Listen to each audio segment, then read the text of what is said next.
Hello once again, Capricorn. Didici here with your March 2021 horoscope. I'd like to start the astrology clock, as I call it here.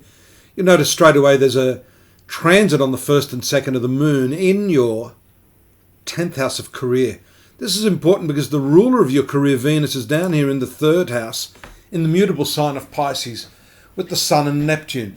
So, at least for the first couple of days, an intensification of travel or movement associated with your work. A lot of communication, a lot of shifts and changes. Even though the moon moves out of that position earlier on in the week, the fact that Venus is still there means there's going to be ongoing travels or journeys associated with negotiations or contracts. Some problems associated with that, though, as the moon transits the 12th house of loss or excessive expense on the 6th. You see these red lines here making that contact. Again, the moon here is the partnership planet, so your negotiations with others, especially in respect of work, particularly if you're in sales or marketing, that can be a problem. Although I'm happy to say, and you'd be happy to be experiencing the fact that Mercury, Jupiter and Saturn, this triplicate here in the 2nd house of income, your finances, which is strongly containing your ruler, is now less stressed than last month, with Mercury now in its clean forward motion. Moon makes the contact to this finance area on the 10th and the 11th, meaning, a bit of a to and fro here, constrictive Saturn, expansive Jupiter. Once it moves away from Saturn on the 11th, a bit more confidence in that area and an opportunity to start negotiating some new deals for yourself in this area. You can see the weight is firmly placed on the 2nd and the 3rd house of the horoscope here. And the really big celestial event this month, Capricorn, is the new moon taking place right there on the 14th of March. They're in that 3rd house. So new strategies, new methodologies and planning. That 3rd house, along with the 6th house, where you see Mars, planet of gains and fulfillment of life desires, transiting this area of your workplace environment, workplace scheduling.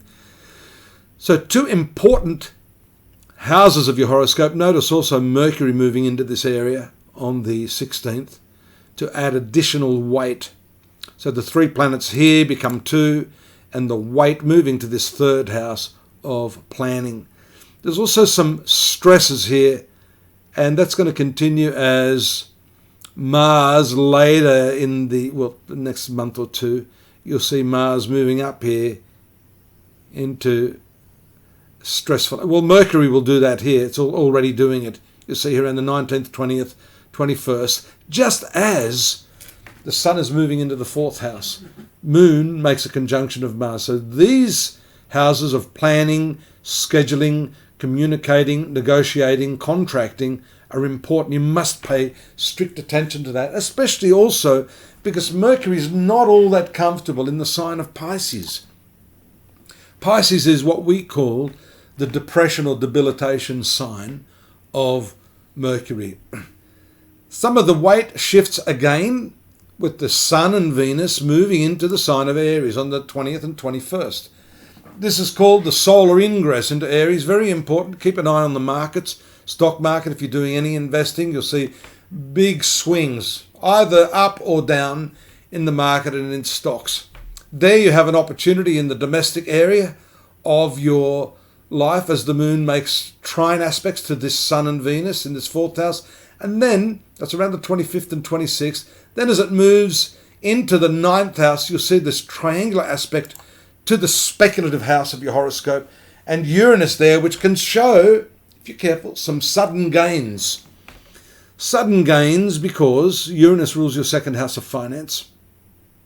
Then you've got this full moon taking place. Great time of the month after the 28th to, talk to your boss about a better position.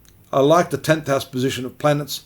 Moon is ruling the 7th house of partners and public relations. So that's a good period, 28th to the 30th, to get your head into the business, so to speak. 11th house, month finishes on the 30, 31, transit of the moon there after the full moon in the 10th house, a bit of relaxation, a bit of socialising can punctuate and finish the month on a good note for you, notwithstanding the fact that that's the depression point for the moon. Not to worry, I think, because most planets function well in the 11th, you'll still have some good time. Just don't let your emotions get the better of you. Take a look at what I've written there for you, Capricorn, at astrology.com.au.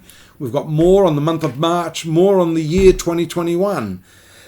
Drop me a line, subscribe. It's still a perfect time to have a personal reading to see how these transits impact you personally for the specific time that you were born. And I welcome your messages, and I also welcome your company again next month.